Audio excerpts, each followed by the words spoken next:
another episode here in your 20s show. Shout out fucking AJ. He couldn't be here because he's looking at WrestleMania. I love you, bro. But we have one of the legends right here. We have Donny Konz. 2 Z's, right? 2 Z's or 1 Z's? 1 Z, but it is 2 Z's on the gram, though. All right. Somebody stole it from me. God damn. You got to pay him like, yo, let me get that 1 Z back, bro. It's blocked. It blocked me. For real? Yeah. You hit him up and just be like, yo, like, run that? Yeah, I did. God damn. And I got blocked. Anyways, bro, it's a pleasure to be here with you. You have a phenomenal place, actually a cool artist studio here in the apartment. Yeah, it's dope. They don't need to know the like location. It's in the south side. Nah, I'm quick with you. But east side. O block. Nah. Anyways, dude, Donny, what got you in the music scene? Because you've been doing this for like 10, 15 plus years. Like you've been doing this since, I think I saw a video on your Instagram, Famous Dex era, before Famous Dex was Famous Dex. Yeah. Right? Yeah. Yeah, I've known Famous Dex since he was like with the FBG and all those guys. Shit.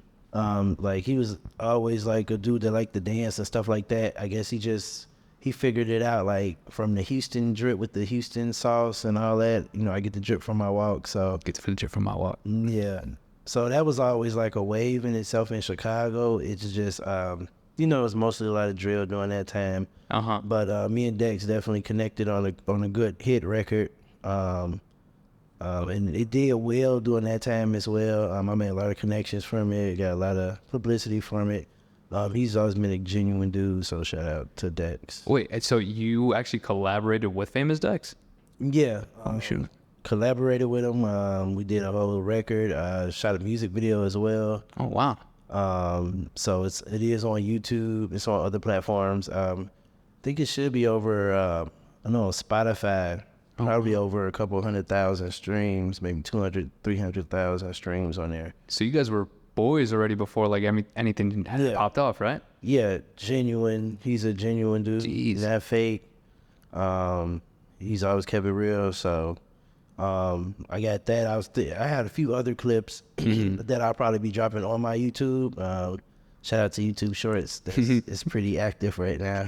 I drop once a day on there. So I'll be dropping some more snippets. Like I got some more video snippets with him and stuff like that. But that just comes from, like you said, just working hard over the plus 10 years. Yeah. You know, I guess just looking back, that's pretty cool.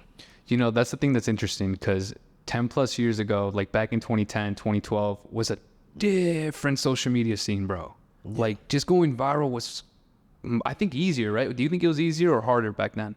It was, it was easier. Right? Because the reason I say it was easier is because it's less people to compete with when it comes to social media, men on the internet. You, like in Chicago, you had like D Gaines and you had Aze. Okay. Those were like the top two. And if you was on one of those YouTube channels, you hit. You know, these days there are tons of YouTube channels with millions of subscribers that showcase different talents. Obviously, you got a lot of different freestyles, different types of podcasts. Right. So I would say, based on it being so overwhelming of talent out there, it's a little harder to shine through. It's oversaturated right now in this time, right? It's pretty saturated. Everybody's getting into it. But the people that are really good, they prevail, obviously, but it's a lot tougher because you could be really good, but then it's someone in India that's extremely good that probably would have never had this opportunity to showcase their talents had they not had this social media. That's true, man. It's that Hindi trap. Yeah. You got to remix that. Oh, no, it's a hit. It's a hit. But, okay, so you grew up in the early 2010s then. That was your teens, I want to say, right? You graduated 2012? Yeah. Because you're 28. So going up there, did you know you wanted to make music in high school, or did you just decide that post high school? So I had went to urban prep. Okay. And when I went there, I was writing and stuff like that. Like I was good at writing stories and stuff like that. Cause I usually kept more to myself unless I was like roasting people or something like that. You know, Flaming. Yeah. You know, and you know, that's when I kind of sophomore year figured out, oh, let me turn into some music, because some of the other guys was actually rapping and editing, because we had like a music portion to our school too.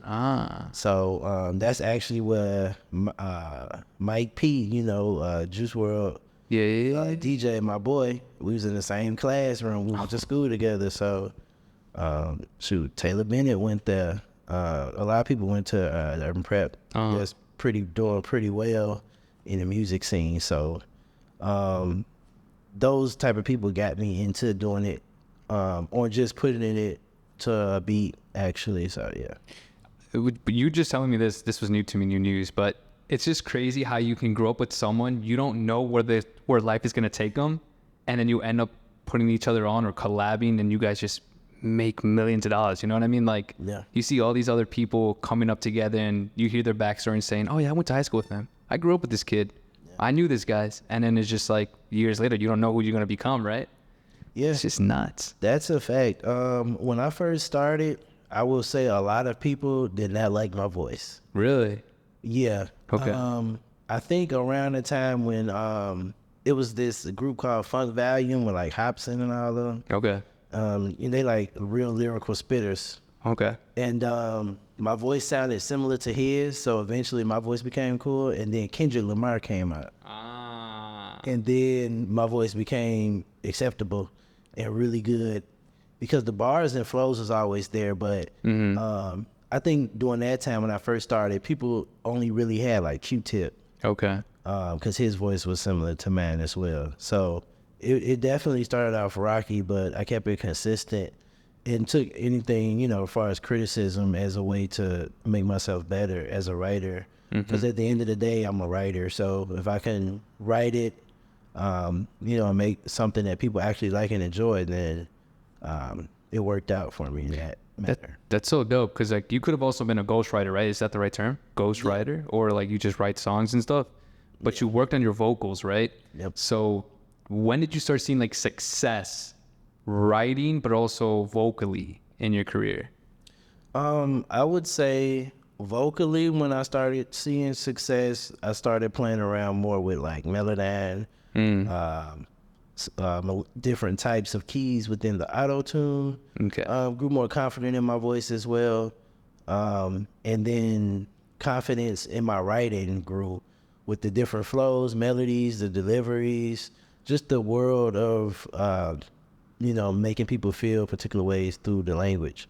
So I would say that's when everything started taking a jump. But that took a minute. It took like my first year out of high school to really develop that that touch. Like I could just write a song, hit the studio, and it sounded really good. That's interesting, bro. I mean, so what year was it when you're just like, you know what? This is what I'm meant for. Like, you know what I mean? When that just hits, because you might just be like, this is maybe. No, but you're like, oh, shoot. Like, I got some talent here, bro. Let's go run this up. Yeah, so I would say 20. What song and what year? Yeah. Okay, so I think it was like 20, I say maybe 15 or something. Oh, wow. Yeah, I think that's around the time like Lil Durk was coming up and stuff like that. And I was in a group, actually, like a duo. And we were called the Redefiners. Okay. Right. So we were doing like really good shows. We had got on the Source. We had got on like some XXL stuff. Oh shoot. We was doing shows all around the city and stuff like that. So and then we had performed. We had did like a performance in like Milwaukee or something like that, and it was like 4,000 people there. So it was lit. And I say around that time, I was like, yeah. This is it. Yeah, we got some talent. Like, we're pretty cool. We got some talent here. So that's when I started taking it more serious on a music tip. And then later on, I developed the business side of things to bring it all together. But yeah, through that era, I had gained like a lot of followers on Instagram. I was getting a lot of like important followers as well, because, you know, during that time, like based on the algorithm, if particular people follow you, you get suggested more, you know. So like, a lot of time people be like, oh, I just followed Meek Mill or Drake or somebody, and say I'm like fifth in the line of the algorithm suggestion, you know, and then you get a lot of clout off that, especially if you're similar to the person they're following. That's actually true. And it's crazy enough because you grew up on the drill scene, bro. Like with Chief Keef, Aaron, all that stuff.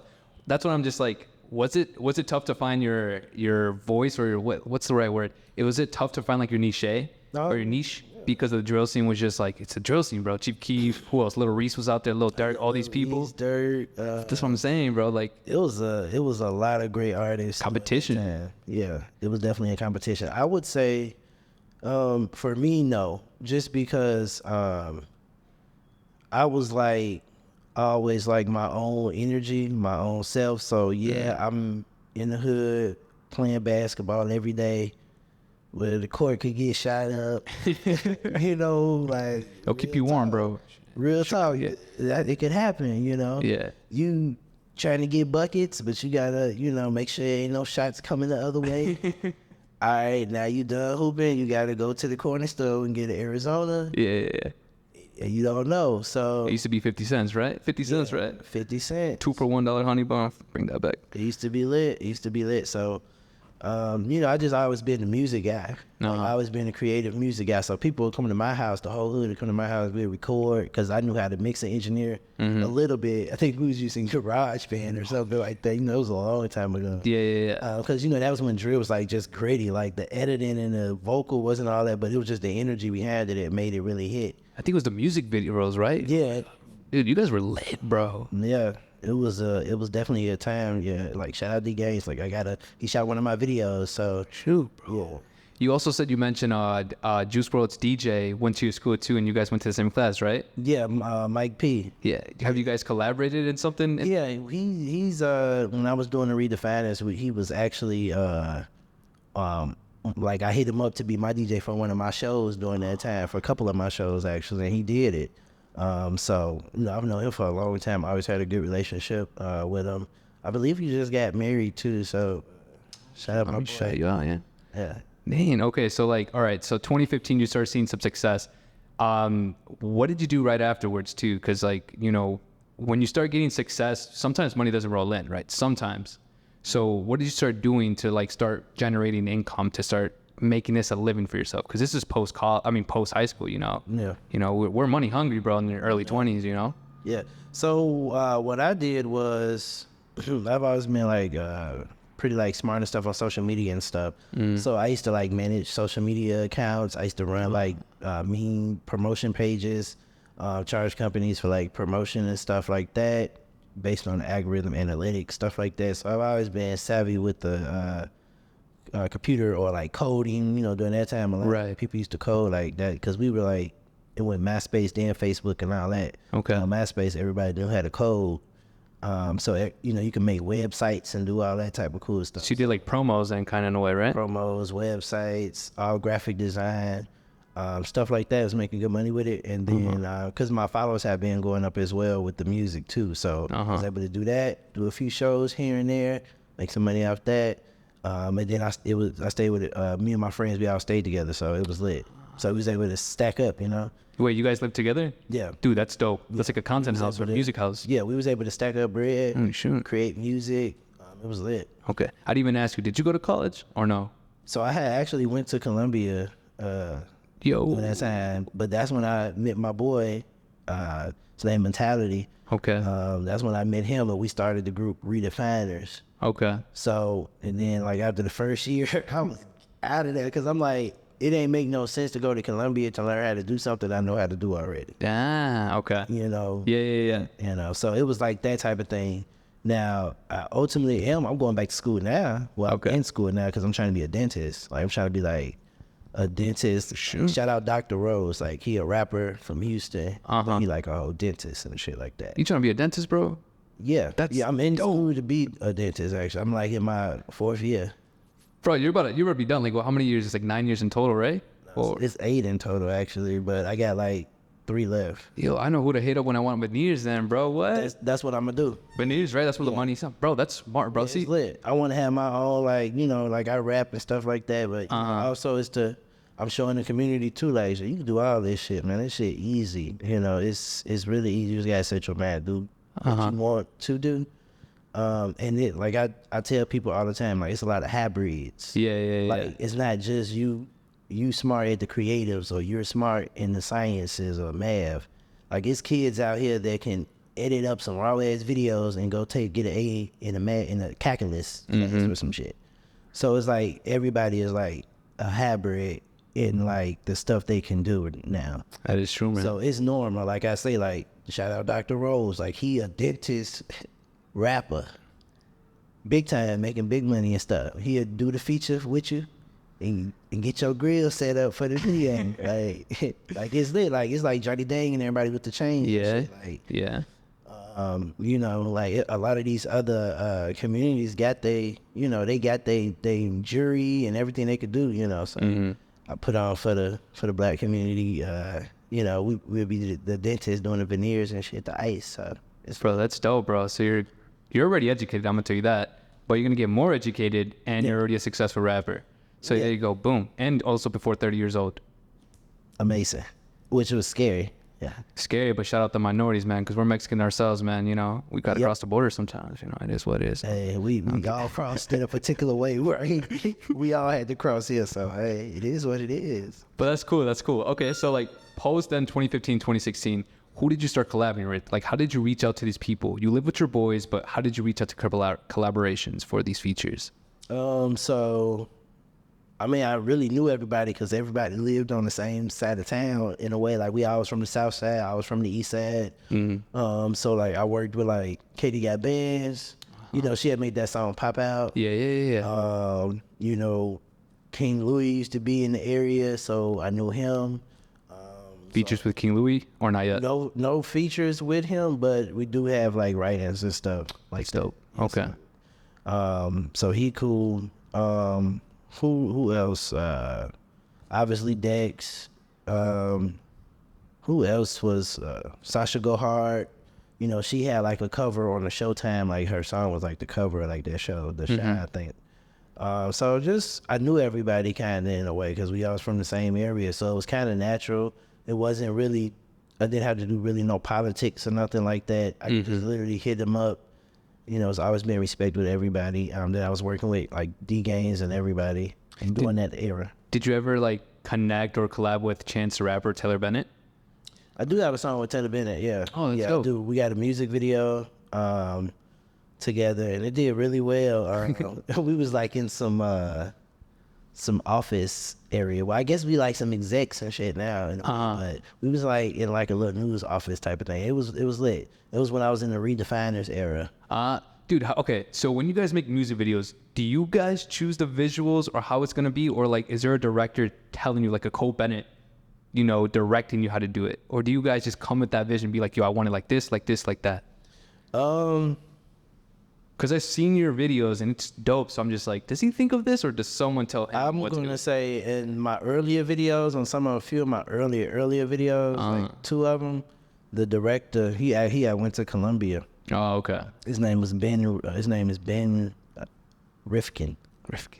And we had shot the videos out there in Wisconsin and stuff like that. Okay. And those videos were like really dope, like sitting on the couch and the couch moving in the middle of the road. Oh, shit. Like super lit stuff. And then a lot of my other ones, as far as my recent ones, I mean, my director do like the effects and stuff, but now I'm more of a director of how I want my stuff to look. And then I let them kind of play around with that direction. Like, as long as they have a particular look, how I want it, and he can pick the direction. Okay. So you just pay him and then he just kind of guides in a way, but you already have the vision set down. Like, you already know how you want it, pretty much. That's cool, man. That's dope. So back in, like, let's fast forward a little bit, 2017, 2018 then.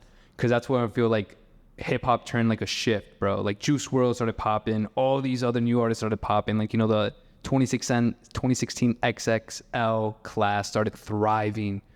Did you see that shift during 2018, or is that just me? You know, 2018 to 2019, a shift in the hip-hop scene.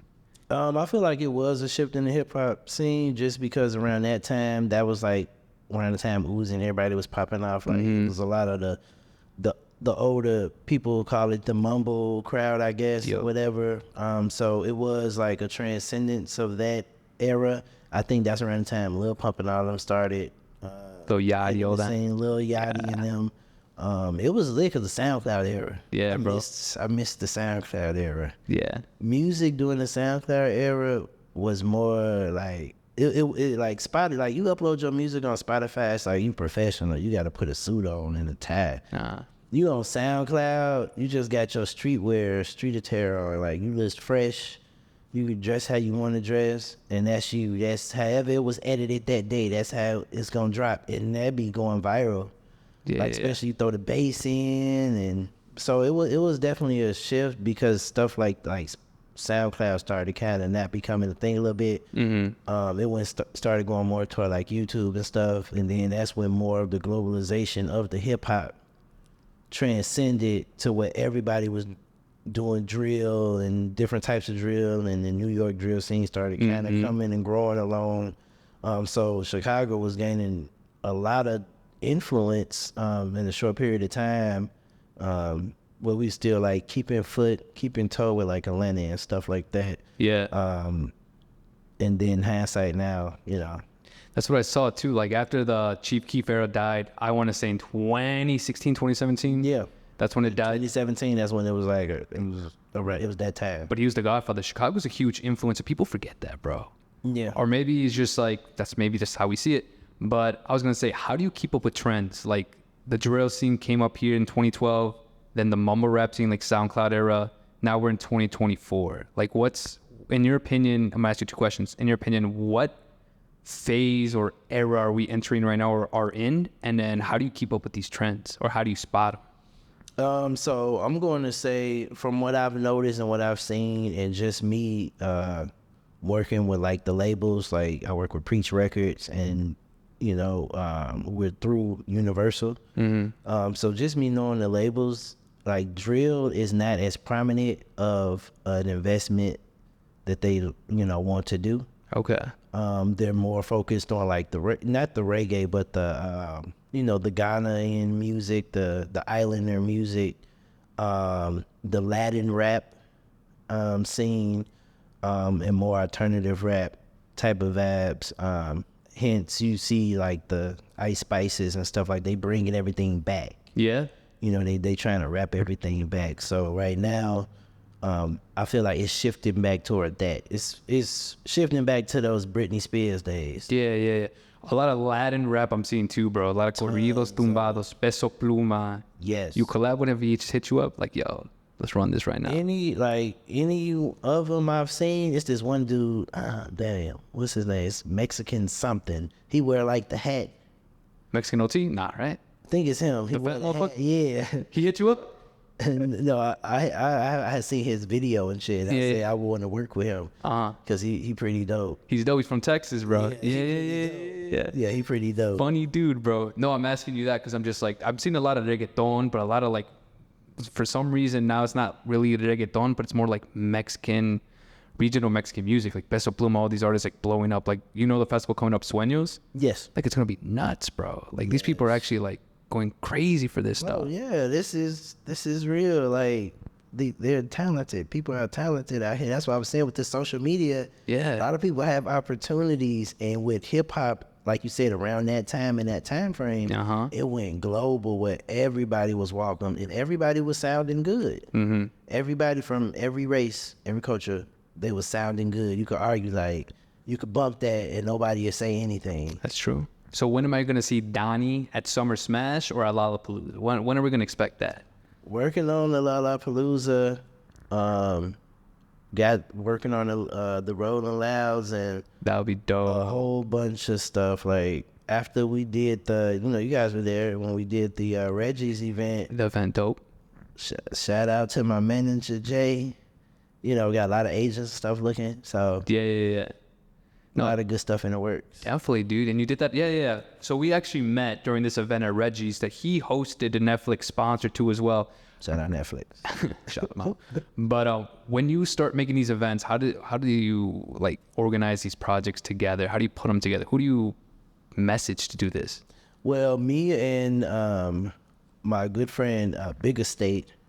He's an artist as well, and he also is really good with the business as me. So we collaborated on it. He helped bring the Netflix to the event. You know, I brought the venue, brought a lot of the different like publications and things it'll be getting on as well. Got it pushing through the city. A lot of people just hit me up like, damn, do another one. I'm like, I got you. But he helped out a lot with it. Yeah, and it was a good event. Like I said, it was some agents there. It was a lot of under the cover scene people that was there. So I was excited for it. I was kind of shocked a little bit because I hadn't done it in a while, specifically at Reggie's. You know, not so much not so much of the come out, but so much of particular people that usually might not show up that you like, that's really important, that would really help the music scene in Chicago. They showed out. So I was happy with that. I know I asked you in the reel too, like about the segregation in the music industry here in Chicago. Cause dude, there's talent in every single corner here, via videographer, artist, graphic designer, any single thing, bro. Like OnlyFans girls are out here too, like thriving, bro. There's talent here everywhere, bro. We're not gonna name them, but like, dude, no, honestly, there's so much talent here in Chicago. What do you think we have to do to unite everyone together? You know, stop gatekeeping people and be like, yo, come here, I'm gonna connect you to that person. Come here, you know, what can we do to unite people more? I think exactly how I'm trying to do it myself. Just like welcome everybody. Be more open-minded when it comes to different sounds of types of music. Yeah, you might not necessarily feel that exact vibe, but you understand where that vibe is coming from. You know, especially if you're in the hip-hop community, the music community in general. I feel like it's getting better now with social media because now anybody can be anybody can be themselves, and you can find a community. True. I know that was one of the things on TikTok that a lot of people didn't like, just because on TikTok you can find your community in whatever, you emo, goth, whatever, you gonna find a community of people that's just like you. So, you know, you're not alone. I feel like you got a lot of those scenes getting bigger and bigger and bigger of people finding each other. Yeah. And now they got big waves and big motion, and then they hit the gram all at the same time, and they go up. That's true. What do you think is the toughest thing now in 2024 for an artist, you know, to just thrive or to start? I would say the toughest thing is the saturation of so much music, so many videos out, and a lot of people that's been doing it for a while, they got the quality and everything already behind it. You just starting out, so you might be like, I don't know what's the best camera to use for the music video. I don't know what's the best mic to use for my voice. You still trying to find yourself because you just started. So you just like, I will say it's a pro because you can listen to so many different people. You can hear a whole bunch of different type of sounds of music and help develop your own sound, you know, try to find influence. So you have that as a pro, but it can also become overwhelming when you don't really know your sound or don't really have time to find yourself because you're on social media looking at other people drop stuff, trying to keep up instead of just realizing it's not a race.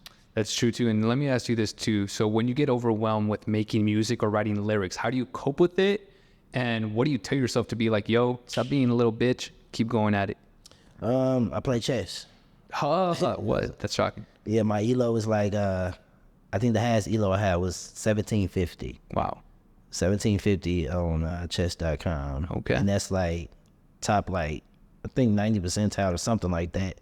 After like 17, once it goes to like 18, 19, 2000, that's when you got to know like theory and shit. You got to be a pro at that point, right? Some Andrew Tate stuff. Yeah, I think you got to be like 2100 to be like a master. Okay. An international master. Okay. And I think like 23 for the men, you a grandmaster. Wait, so chess just recently, or you've been doing this since a kid? My uncle, he used to play chess down in Hyde Park with like grandmasters and stuff like that. But the police and them had shut it down because they was racist and stuff like that. Oh boy. Yeah, they said it was like people was conjugating and stuff. The whole time they was playing chess. But it used to be like a lot of grandmasters there used to play and stuff. And they actually working on some stuff to actually bring it back to the Hyde Park. Yeah. So my uncle taught me how to play, or the basics of it, and then like during COVID, I had started it back up because there was nothing else to do. You know, I was streaming and dropping music and stuff, but you know, it's not no shows or nothing. So, Yeah, right. you know, I'm just chilling, and you got to stay in the house. So That's cool. I didn't know you were gonna say chess. That's Yeah. cool. That's actually really I'm interesting. really good at it. I had went to a chess event where like people get high and play chess or whatever, and I beat everybody. And it was funny. It was funny. You guys gamble in there or what? Throw like a $5? I made money. Yeah. Damn, bro. Yeah, I made money. It was easy. Sheesh, bro. It was crazy, like, cause I've never played chess against like in no competition. Like type of real thing. people, bro. Not in person. Now when I play online, you playing, but you know through the phone, you're looking at it. You're looking at the board in Yeah. a particular different angle. Versus in person, the board it's a different way. So my eyes are already trained to like pick the move. When you make your move, I already know a move to do. I know up to a certain extent. Yeah. Are they like actual older people or like younger?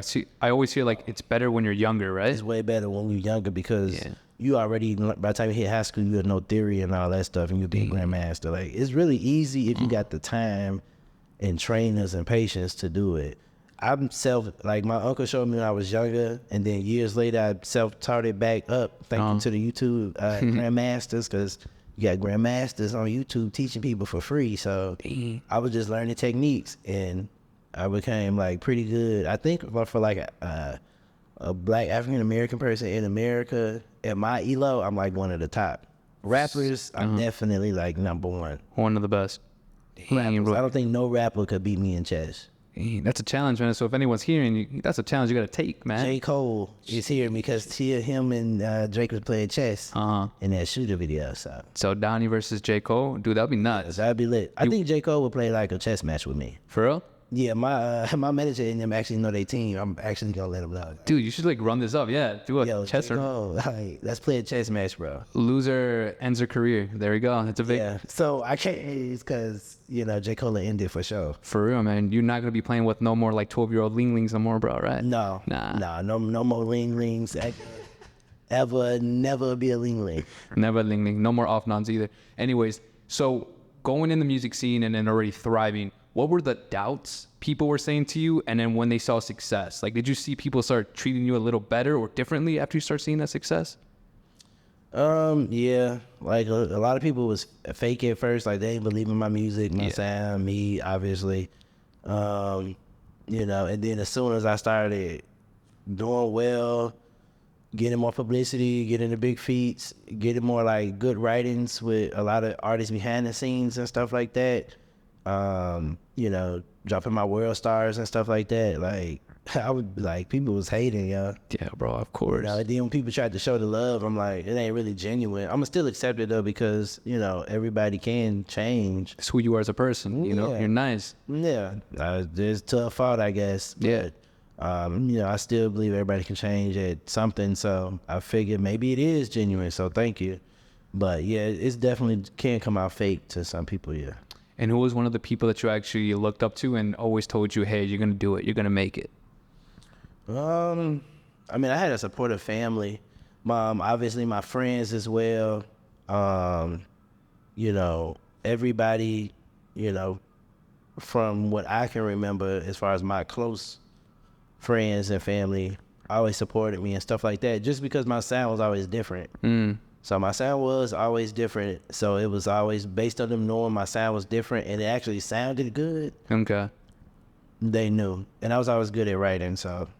That is interesting too. So what's the new wave that you want to create in Chicago? I asked you this and you want to create a new wave, new scene. What is it looking like to you in the near future?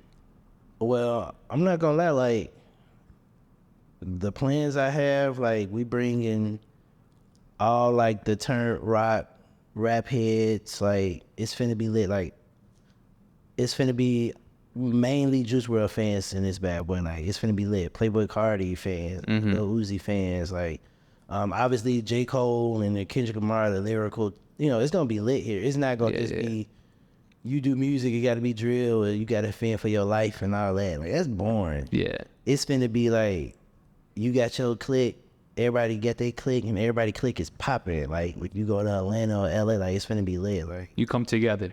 We come together. No matter what genre you are, you're going to come together, make some music, and make some money right there. Make money, make music, cross genre-nize with each other, it'll be lit just because it's like, you don't understand, like, Nicki Minaj, it's artists, like, I be on the church radio. They got church records. Yeah? Yeah, artists have church records. Now, say you don't ever listen to church music, but guess what? They got some streams off people that listen to church music, too. I bet. Or you'll be looking at something and you'll be like, oh, wow, that's so-and-so. I would have never expected them to be on this commercial. But the only reason you seeing that commercial because grandma or somebody was watching that particular channel where that commercial come on. That's true. But they getting in everybody's eyes, they getting everybody to see them. Yeah. So no matter what dimension, what age, demographic bracket you are, they going to make sure they seen at least one time. That's dope, man. I like that. So I wanted to make this 30, 40 minutes not to take up your time. Yes, sir. But what's one key advice that someone told you before starting the music, and what's one key advice someone gave you after you started seeing success? So stay myself, never change for nobody. I always take constructive criticism well. And then I would say after, to stay the same. Yeah. Because I'm a cool person, so stay cool. Still take constructive criticism well, but at the same time, enjoy yourself. I like that. Because if you don't love this, you're not going to want to do it. Like, put it in all the hours of editing the vocals, me recording, me waking up, having a dream, and I just like, I got to record this because I'm doing a disjustice to the fans. Yeah. So you got to love what you do, because sometimes, somebody might need you to drop that record. You don't know how people are feeling. So I would say make sure you continue to love it after. That way you can keep doing it at a successful thing. It's like going to the NBA. Like, you can't just make it to the NBA and be on the bench. Yeah. Like, you know what I'm saying? Can't do it for the money, You can't do it for the money, and if you are on the bench, you got to keep going hard until you hit them billboards, Yeah. Luckily, it ain't just 12 like the NBA. It's like you get 100 slots, Billboard Hot 100. Yeah, yeah. So you just got to hit one of those spots and you lit. That advice goes for drug dealers too and narcos, man. Don't give up on your dreams. It's just sell those drugs. It's only 10 years in prison, right? America might make it illegal one of these days. Yeah, it's just, sniffing cocaine might be a normal trend, man. I don't know. I think Colombia, they making it illegal, actually. Factuals. We're going to take a trip in Colombia. But, all right, Donny, bro, like, this was actually very genuine. You're a really cool person. And, dude, I'm so grateful that we actually networked over there at Reggie's. And, dude, Yes. I'm ready for any future events you're going to throw in. Dude, just please invite me, man. I got you. Tons of events coming. Where can the boys reach you at, though? You guys can meet me at Donny Konz, DonnyKonz, or 2 Z's for the Instagram. Check me out on YouTube, Spotify, Apple, whatever you guys want. Talk soon. All right. In Your 20s shows, Apple, Spotify. Go check it out, YouTube, and Fee Finder.